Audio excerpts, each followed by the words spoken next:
നമ്മൾ ഈ പൊതുവെ കുംഭസാരം എന്ന് കേൾക്കാറുള്ളത് ചില ക്രിസ്ത്യൻ ചർച്ചകളിൽ അവിടെയുള്ള ഫാദർമാരോട്, അവിടെയുള്ള വിശ്വാസികൾ അവരെന്തെങ്കിലും തെറ്റോ അല്ലെങ്കിൽ മറ്റുള്ള കാര്യങ്ങളൊക്കെ ചെയ്തു കഴിഞ്ഞാൽ അതിൽ നിന്നൊരു മോക്ഷം ലഭിക്കാൻ വേണ്ടിയിട്ട് ഫാദർമാരോട് കുമ്പസരിക്കാറുണ്ട്. അപ്പോൾ ആ രീതിയിലുള്ള കുമ്പസാരങ്ങളാണ് നമ്മൾ കണ്ടത്. തൻ്റെ പ്രവർത്തകരോട് കുമ്പസരിക്കുന്ന ഒരു നേതാവിനെ നിങ്ങൾ കണ്ടിട്ടുണ്ടോ? ചിലപ്പോൾ വഴിയില്ല. എന്നാലും ഞാനൊരു മഹാന്റെ ഫേസ്ബുക്ക് പോസ്റ്റ് വായിച്ചു കേൾപ്പിക്കാം.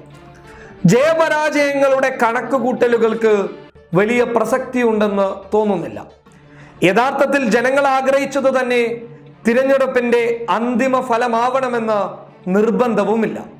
വിജയങ്ങളിൽ അമിതാവേശമോ പരാജയങ്ങളിൽ നിരാശയോ പൊതുപ്രവർത്തകർക്ക് ഉണ്ടായിക്കൂടാ എന്ന ഉത്തമ ബോധ്യമാണ് എന്നെ നയിക്കുന്നത്. ഇത് കേരളത്തിലെ ഒരു പ്രമുഖനായ BJPയുടെ നേതാവ് കെ സുരേന്ദ്രന്റെ ഫേസ്ബുക്ക് പോസ്റ്റാണ്. പത്തനംതിട്ടയിൽ എന്ത് സംഭവിക്കും എന്നുള്ളതിൻ്റെ യഥാർത്ഥ രൂപം ഈ ഫേസ്ബുക്ക് പോസ്റ്റ് വിളിച്ചു പറയുന്നുണ്ട്. ഇതൊരു കുമ്പസാരമായിട്ടാണ് സംഘപരിവാറിന്റെ പ്രവർത്തകർ, BJPയുടെ പ്രവർത്തകർ കാണേണ്ടത്. താൻ തോൽക്കുമെന്നുള്ള കാര്യം താൻ ആദ്യമേ അറിയിച്ചു എന്നുള്ളതിൻ്റെ വാസ്തവമാണ് ഈ ഫേസ്ബുക്ക് പോസ്റ്റ്.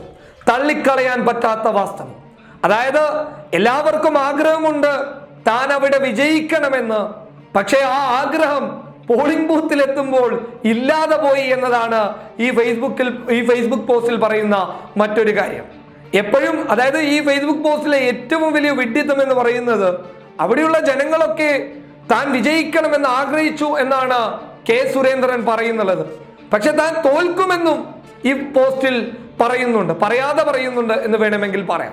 അപ്പോ അതിന്റെ അടിസ്ഥാനം എന്ന് പറയുന്നത് താൻ വിജയിക്കണമെന്ന് ആഗ്രഹിച്ചത് ശബരിമലയിൽ ഗുണ്ടായിസം കാണിച്ച് അവിടെയുള്ള വിശ്വാസികളെ പോലും ബലിയാടാക്കി മാറ്റിയ, ചിലരുടെ താല്പര്യങ്ങൾ സംരക്ഷിക്കപ്പെടണമെന്ന് ആഗ്രഹിക്കുന്ന സംഘപരിവാരുകാരാണ് താൻ വിജയിക്കണമെന്ന് ആഗ്രഹിച്ചതെന്നാണ് ഈ ഫേസ്ബുക്ക് പോസ്റ്റിൽ വളരെ വ്യക്തമായി കെ സുരേന്ദ്രൻ പറയുന്നത്.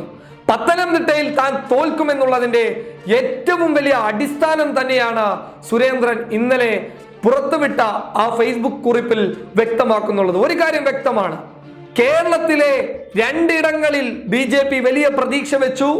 ഒരിടത്ത് ആദ്യഘട്ടത്തിൽ പ്രതീക്ഷ വെച്ചെങ്കിലും അവസാന ഘട്ടത്തിൽ ജനങ്ങൾ സുരേഷ് ഗോപിയെ തേച്ചെന്ന സത്യം അവർ തന്നെ വെളിപ്പെടുത്തി.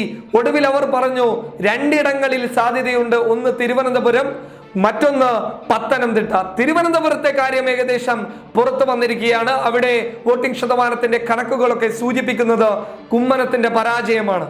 അങ്ങനെ ആ പ്രതീക്ഷയും വിട്ട് അവസാന പ്രതീക്ഷ എന്ന് പറയുന്നത് പത്തനംതിട്ടയാണ്. പത്തനംതിട്ടയിൽ കൂട്ടിയും കുറച്ചും എല്ലാം ഒന്ന് അങ്ങോട്ട് ഇട്ട് നോക്കിയപ്പോൾ പോലും സുരേന്ദ്രന് മുന്നോട്ട് വരാനുള്ള സാധ്യതകൾ കാണാതിരിക്കുന്ന സമയത്ത് സുരേന്ദ്രൻ തന്നെ ഫേസ്ബുക്കിലൂടെ വന്ന് ഒരു കുംഭസാരം തൻ്റെ സംഘപരിവാർ മിത്രങ്ങളോട് നടത്തിയിരിക്കുകയാണ്.